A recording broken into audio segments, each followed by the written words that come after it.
Bien-aimés dans le Seigneur, bonjour. C'est avec un réel plaisir que je vous reçois ce matin pour partager la parole de ce dimanche. Le thème de ce matin est Seigneur, laisse-le encore une année. Seigneur, laisse-le encore une année. Euh, Bien-aimé dans le Seigneur, il avait une sœur qui craignait Dieu, mais elle avait l'impression que rien, absolument rien ne marchait dans sa vie. Les opportunités venaient, mais rien ne marchait. Elle priait, elle jeûnait, elle donnait ses offrandes. C'était une sœur qui était ponctuelle à l'église.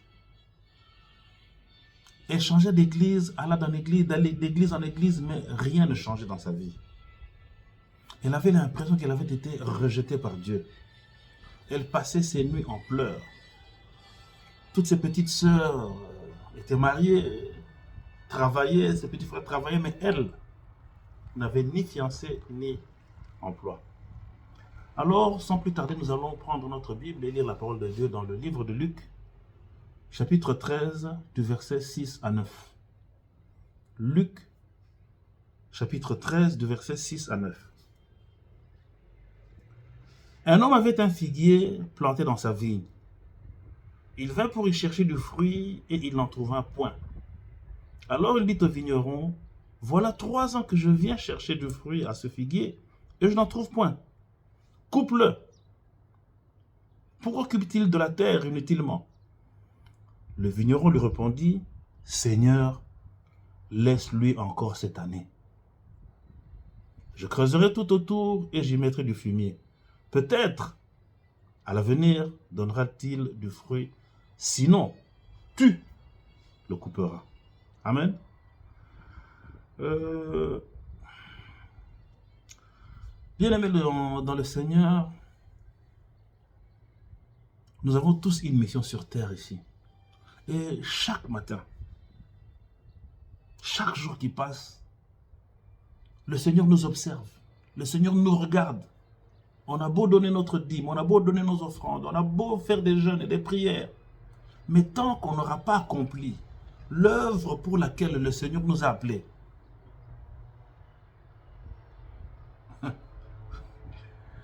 nous serons appelés à figuier inutile. Amen.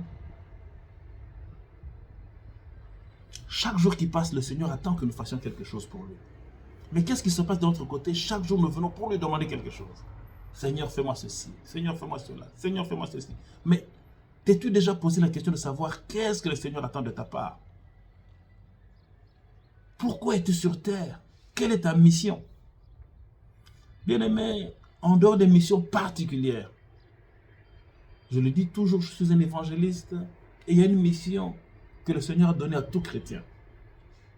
Cette mission est dans le livre de Matthieu, dans les 4 évangiles d'ailleurs, mais pour le livre de Matthieu dans lequel nous sommes, nous prendrons Matthieu 28, 19. Matthieu, chapitre 28, verset 19. La Bible, lui, ce qu'on nous dit ceci, allez, faites de toutes les nations des disciples, les baptisant au nom du Père, du Fils et du Saint-Esprit. Amen. Faites de toutes les nations des disciples, les baptisant au nom du Père, du Fils et du Saint-Esprit. Bien-aimé, dans le Seigneur, Dieu attend quelque chose de ta part. Il attend que tu fasses quelque chose. Parce que chaque fois, il vient pour te bénir. Mais lorsqu'il vient, il trouve que tu n'as toujours pas fait le travail pour lequel il t'a envoyé sur terre. Il rentre tout attristé. Il veut te couper. Puisqu'il ne peut pas te bénir, autant mieux te couper. Mais le vigneron lui dit, laisse-lui encore une année. Bien-aimé, tu as l'impression d'être abandonné. Tu as l'impression d'être rejeté. Tes projets n'avancent pas. Tes fiançailles n'avancent pas. Ton mariage ne vient pas. Le travail ne vient pas. Je me rappelle d'une sœur lorsqu'on était à l'église à Limité. Une sœur qui était dans ce cas qui qui trouvait que Dieu n'avait jamais rien fait pour elle. Dieu ne faisait rien pour elle.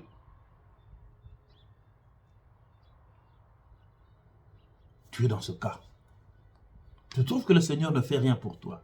Tu trouves que le Seigneur ne répond pas à tes prières. Fais-tu le travail pour lequel il t'envoie sur terre? Fais-tu des disciples? Il y a des gens qui, depuis qu'il a accepté le Seigneur Jésus-Christ comme Seigneur et Sauveur, n'a jamais amené une seule personne à Christ. Une seule. Une seule. Depuis qu'il a accepté Jésus-Christ comme Seigneur et Sauveur, il n'a jamais amené une seule personne à Christ. Bien-aimé, aujourd'hui je suis en France. Ce matin, depuis que je suis là, je n'ai pas trouvé d'église ni protestante ni évangélique. Alors j'ai fait une recherche et ce matin, j'ai trouvé une église, je suis parti. C'était écrit 10 heures. De 10 heures il prie de 10 heures à 11h45. De 1h45 minutes tous les dimanches. J'étais là à 10 heures. L'église était fermée. J'ai attendu jusqu'à 10h30, l'église était toujours fermée. J'ai quitté l'église à 11h. J'étais devant l'église, il n'y avait personne. Les passants quelques passants qui passaient, je leur posais la question, ils disent qu'ils ne savent pas. Ça m'a attristé de voir comment est-ce que la France est un pays athée. Chaque jour qui passe, quand vous demandez à quelqu'un, vous êtes croyant, il dit non, non, non, non, non, je ne crois pas, je ne crois pas. Je ne crois pas à ces choses-là. Bien-aimé, le Seigneur a besoin de toi dans ton service, dans son service à l'étranger. Aujourd'hui, c'est notre heure, c'est notre ère d'amener l'évangile à l'étranger, parce que l'étranger aujourd'hui, surtout la France, l'Occident est devenu athée.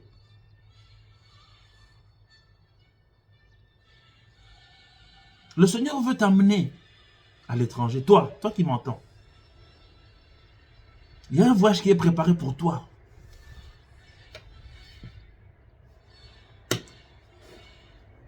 Mais il attend de toi que tu fasses ce que lui attend que toi ce qu'il t'a demandé de faire. Si tu n'arrives pas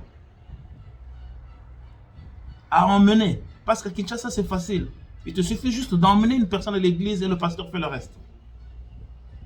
Mais à l'étranger, tu vas te retrouver tout seul. Il n'y a pas de pasteur, il n'y a personne. À l'église catholique, j'étais la fois passée, j'ai vu, il n'y avait que 4 personnes. Une très belle église, une grande église. 4 personnes dans l'église. Aujourd'hui, je suis passé à l'église protestante, évangélique, fermée. Porte fermée, verrouillée. Une belle église, j'ai dit, Seigneur, donne-moi cet endroit. Mais si à Kinshasa, tu n'arrives même pas à inviter une personne à l'église, afin que le pasteur fasse le reste, à l'étranger, que feras-tu? Seras-tu capable d'évangéliser? Seras-tu capable d'enseigner la parole de Dieu si tu te retrouves tout seul? Parce que c'est notre travail. Partout où nous nous retrouvons, nous devons parler du Seigneur. Nous devons emmener des âmes à Christ. Imagine-toi que tu te retrouves tout seul, que feras-tu? Bien-aimé, toi qui m'écoutes, le Seigneur a un plan pour toi, pour ton voyage, pour l'étranger, pour que tu viennes faire ce travail ici, pour que tu ailles faire ce travail peut-être où tu te trouveras seul. Ce n'est pas comme aux États-Unis où c'est facile. Ici, les gens sont athées, les gens ne croient pas en Dieu. Tu vas te retrouver seul face à l'adversité.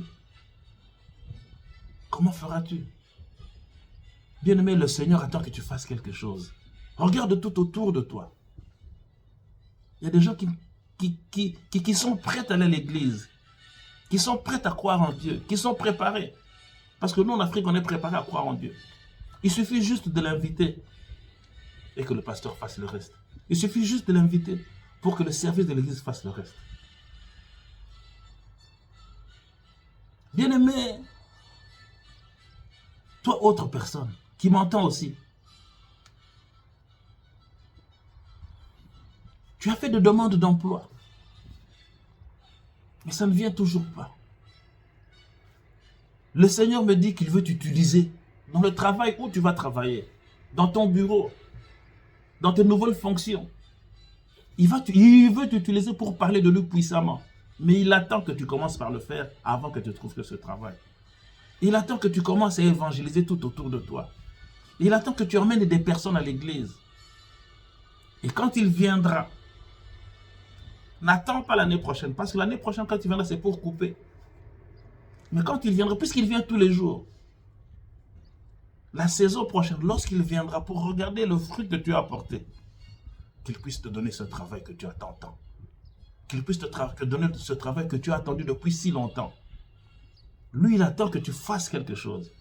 Parce que ta bénédiction, elle est déjà là. Qu'est-ce que tu attends, mon frère? Qu'est-ce que tu attends, ma soeur? Le Seigneur n'a pas besoin de ton jeûne. Je l'ai toujours dit. Tu as assez prié. Tu as assez jeûné. Passe à l'action. Entre dans le champ. Et commence à faire le service du Seigneur afin qu'il puisse te bénir. Ma soeur, toi qui attends le mariage, sais-tu ce qui t'attend dans ta belle famille? Sais-tu quel est le travail que le Seigneur a réservé pour toi dans ta belle famille? Tu es le figuier de ta belle famille. Tu es le figuier dans ton quartier. Commence par porter du fruit pour le Seigneur. Et lorsque le Seigneur viendra, observez ce que tu as fait comme travail. Dans ton quartier, dans ton école, là où tu habites, dans ton environnement, afin qu'il puisse te donner ce mariage. Là où tu attends le grand travail d'emmener des âmes à Christ. Ta belle famille devra accepter Christ par toi. Et pour que cela se fasse, il faut que tu commences maintenant. Dieu veut te bénir à travers ton mariage. Mais à travers ce mariage, il veut aussi que toi, tu le bénisses en amenant des âmes à lui, en faisant des disciples. Cette année, Dieu est venu cueillir du fruit. Il voulait manger de ton fruit et ensuite te bénir. Mais il n'a pas vu de fruit. Alors, il devait te couper. Mais il te laisse encore cette année. Bien-aimé, ne rate pas cette année. Cette année vient à peine de commencer. On est le 21 janvier. Ça fait déjà 3 semaines. Qu'as-tu fait pour le Seigneur? Depuis le 1er janvier jusqu'à ce jour, c'est une nouvelle année qui commence. Ce sont de nouveaux défis, de nouveaux challenges. Quel est ton challenge à toi? Qu'as-tu fait pour le Seigneur? Le Seigneur, chaque jour, il vient regarder, il vient t'observer. Mais lorsqu'il vient, il entend toujours des jeûnes, des prières, des lamentations, des demandes. Mais aucune offrande. Qu'est-ce que tu offres à ton Seigneur? Là où tu es, c'est Dieu qui le veut. Là où tu es, c'est lui qui t'a placé. Il veut voir du fruit. Arrête de condamner la belle famille si ton mariage n'avance pas. Arrête de condamner ton oncle si le travail ne vient pas. Arrête de condamner qui que ce soit si ton voyage ne vient pas. Le déblocage est entre tes mains. Tu es un figuier. Tu dois porter du fruit pour le Seigneur. Le quartier où tu te trouves est la vigne du Seigneur. La famille où tu te trouves est la vigne du Seigneur. L'école où tu te trouves, c'est la vigne du Seigneur. L'université où tu te trouves, c'est la vigne du Seigneur. Le travail, la belle famille, où que tu sois, tu es dans la vigne du Seigneur. Et tu es le figuier du Seigneur. Chaque matin, il vient voir si tu as donné du fruit afin qu'il te bénisse. Sinon, la saison prochaine, lorsqu'il viendra, il te jettera au feu. Le vigneron a dit, laisse-lui encore cette année. On va relire le passage. Pour conclure, un homme avait un figuier planté dans sa vigne. Il vint pour y chercher du fruit et il n'en trouva point. Alors il dit au vigneron, voilà 3 ans que je viens chercher du fruit à ce figuier et je n'en trouve point. Coupe-le. Pourquoi occupe-t-il la terre inutilement? Le vigneron lui répondit, Seigneur, laisse-le encore cette année. Bien-aimé, le Seigneur te laisse encore cette année. Car, le vigneron dit ceci, je creuserai tout autour et j'y mettrai du fumier. Bien-aimé, chaque jour qui passe, chaque dimanche, on creuse tout autour, on met du fumier. Nous les pasteurs, nous les évangélistes, On creuse, on met du fumier. Peut-être, à l'avenir, donnera-t-il du fruit, sinon, tu le couperas.